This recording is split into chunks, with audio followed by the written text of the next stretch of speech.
یہی قادیانی کرتے ہیں.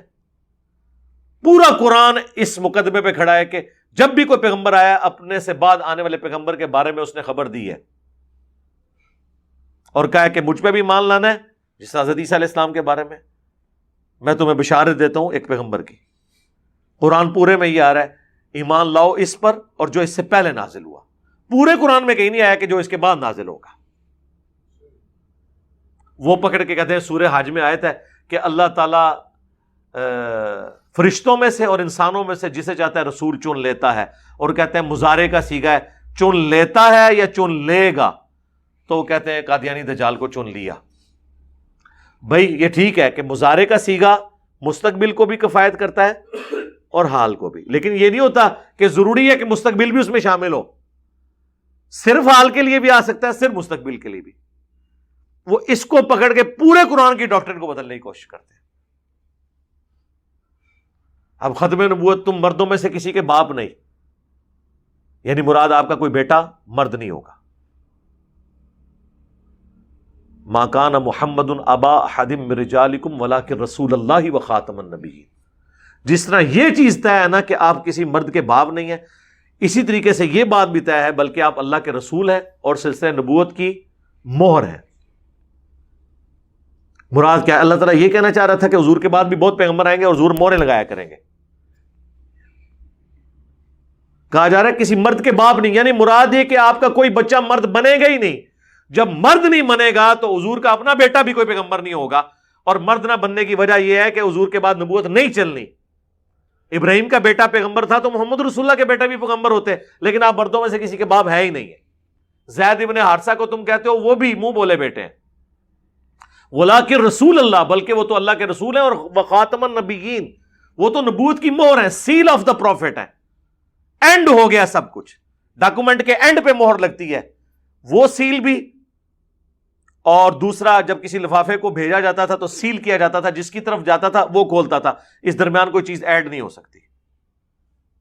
لیکن اس کا یہ مطلب نکال لینا تو کہاں جا کے گرتے ہیں. پھر بخاری مسلم کی احادیث تو درجنوں اس پہ گواہ ہیں. اے علی تو اس پہ خوش نہیں کہ تیری میرے ساتھ وہی نسبت ہے جو ہارون کی موسیٰ کے ساتھ, مگر میرے بعد کوئی نبی نہیں. یہاں بڑا موقع تھا کہ ہارون بھی نبی, موسیٰ بھی, اور مولا علی کو حضور کہہ رہے ہیں کہ تیری نسبت تو وہی ہے لیکن میرے بعد کوئی نبی نہیں, یعنی مولا علی نبی نہیں. جناب اگر مولا علی نبی نہیں ہے نا تب باپ شاہ ہی کوئی نہیں. یعنی اس امت میں اگر کوئی حقدار تھا نبوت کا تو حضور کا بچہ تو حضرت علی تھے نا.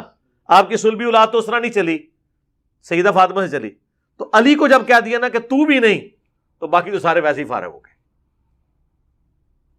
پھر بخاری مسلم کی حدیث کہ باقی انبیاء اور میری مثال ایک خوبصورت عمارت کی سی ہے جس میں ایک اینٹ کی جگہ باقی ہے. جو لوگ بھی گزرتے ہیں بڑی تعریف کرتے ہیں, کہتے ہیں یہ ایک اینٹ لگ جائے تو یہ عمارت مکمل ہو جائے گی, وہ ایک اینٹ میں ہوں. تو اب مجھے بتائیں اس کے بعد دوسری اینٹ کیسے لگ سکتی ہے؟ اللہ کا شکر ہے میری وہ ویڈیو قادیانیوں کو دعوت اصلاح, اس میں اس طرح کی میں نے کئی احادیث اور کور کی ہیں,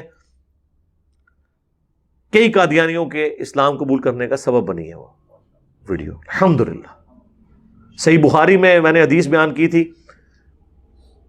عبداللہ ابن ابی اوفا سے کوئی پوچھتا ہے کہ آپ نے نبی علیہ السلام کے بیٹے کو دیکھا ہوا ہے؟ انہوں نے کہا میں نے دیکھا ہے, اسے بچپن میں فوت ہو گیا تھا. ابراہیم اگر وہ زندہ رہتا تو پیغمبر ہوتا, لیکن وہ بچپن میں فوت ہو گیا کیونکہ نبی علیہ السلام کے بعد نبوت ختم ہو چکی ہے.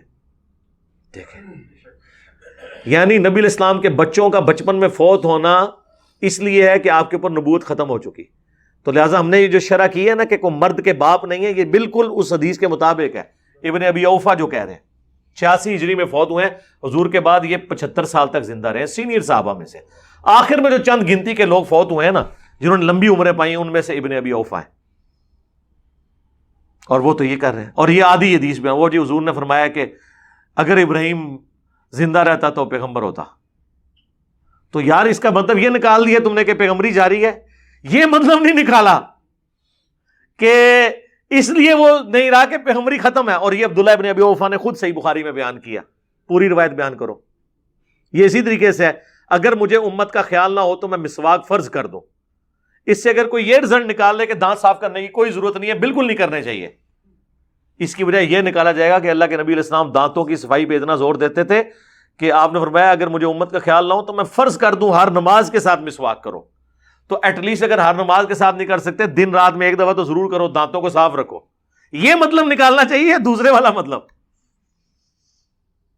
ٹھیک ہے, وہ خاوند اپنی بیویوں کو کہتے ہیں نا جی, ابو داؤد ترمذی میں حدیث ہے, اگر سجدہ جائز ہوتا تو میں بیویوں سے کہتا کہ اپنے خامدوں کو سجدہ کریں اس حق کے سبب جو اللہ نے ان پہ رکھا ہے.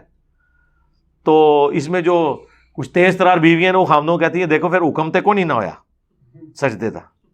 اس سے یہ رزلٹ نکالنا تھا یا یہ کہ حکم ہونے والا سی کام نیڑے ہی سی, لہذا سجدہ تو نہیں کرنا لیکن باقی خامندہ ریکارڈ کرنا ہے. اس کا اگر کوئی یہ رزلٹ نکال لے کہ چونکہ سجدے کا حکم نہیں ہوا لہذا خامند کو کوئی پوچھنے کی ضرورت نہیں, اللہ نے بھی فارغ کیتا ہے میں بھی فارغ کر دینا ہے. بالکل عام لنگوسٹک میں یہ باتیں ہو رہی ہوتی ہیں. انسان تھوڑی سی عقل استعمال کرے تو انسان کو پتہ چل جاتا ہے کہ کون بندہ دو نمبری کر رہا ہے اور کون صحیح بات کر رہا ہے. اللہ کا شکر ہے.